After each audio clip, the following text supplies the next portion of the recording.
سرايا المراقبين استهداف دبابة.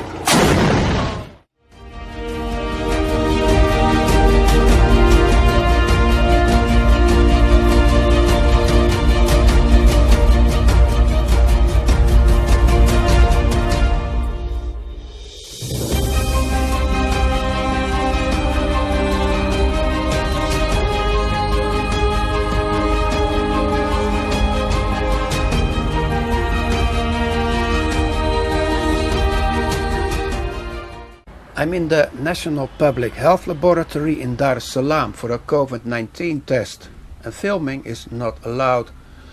The lady at counter just handed me the certificate with the result, and it is negative. I asked her what happens if one tests positive. You tested negative, so you don't have to know what happens if you test positive, she said. There are many people wanting to travel now that the skies have reopened.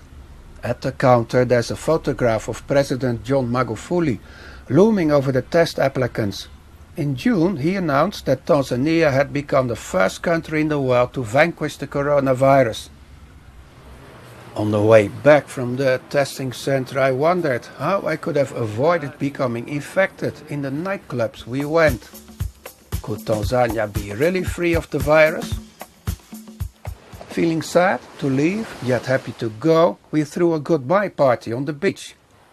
The next day I checked in at the airport after having registered on a self-quarantine app established by Kenya's Ministry of Health.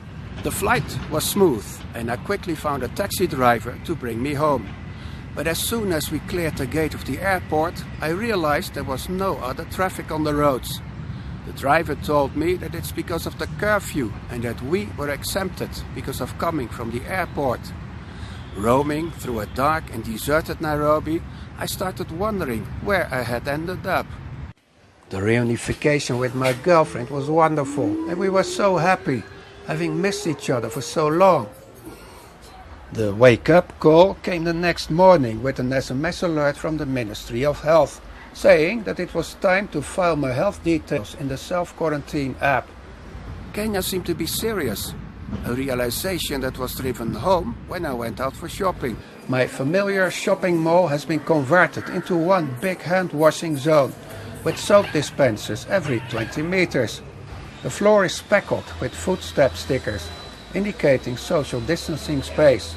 The tables in my usual coffee shop are sprayed before patrons sit down. The menus have disappeared to prevent infection. Instead, there are stickers with QR codes for downloading the menu onto my phone. Then there is the curfew and the closure of bars and restaurants. Now I realize how isolated from COVID-19 I had been in Tanzania. We are happy to be together now in a country where at least the virus is acknowledged and we are reminded to stay vigilant. What really happened in Tanzania we will hopefully find out after the pandemic is over. But I miss my friends on the beach. The alerts for my health check will continue for 14 days.